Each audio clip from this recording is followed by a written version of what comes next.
Iran Azerbaijan সীমান্তে একটি জলাধার প্রকল্পের উদ্বোধনে গিয়েছিলেন ইরানের রাষ্ট্রপতি ইব্রাহিম রাইসি এবং তার সহযোগীরা। সেখান থেকে উদ্বোধনের পরে ফেরার পথে 3টি হেলিকপ্টার সহ ফিরছিলেন ইব্রাহিম রাইসি এবং তার সহযোগীরা। প্রথম দুটি হেলিকপ্টার গন্তব্যস্থলে পৌঁছে গেলেও রাইসি সাহেবের হেলিকপ্টারটি দুর্ঘটনার কবলে পড়ে। দুর্ঘটনার কবলে পড়ার পরে সেটি নিখোঁজ হয়ে যায়, তার কোনো সন্ধান পাওয়া যায় না। তবে বর্তমানে দীর্ঘ অনুসন্ধান এবং তদন্তের পরে খবর পাওয়া গেছে যে রাইসি সাহেবের হেলিকপ্টারের সমস্ত যাত্রী নিখোঁজ এবং নিহত, এবং সেখানে আগুন লাগার কারণে এই দুর্ঘটনা ঘটেছে এবং আগুনে সমস্ত মরদেহ বা মৃতদেহ ঝলসে গেছে। কারোর দেহ শনাক্তকরণের কোনো উপায় নেই। এই নিয়ে সারা ইরান তথা সারা বিশ্বে শোকের বার্তা নেমে এসেছে। মুসলিম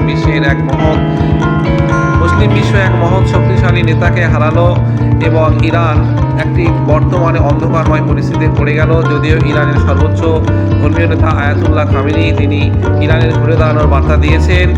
এটি বর্তমানে উদ্ধার করা গেছে, যদিও উদ্ধার করার পরবর্তী পরিস্থিতি খুবই খারাপ, আবহাওয়া খুবই দুর্যোগপূর্ণ হওয়ার কারণে উদ্ধার কার্য বিঘ্নিত হয়েছে।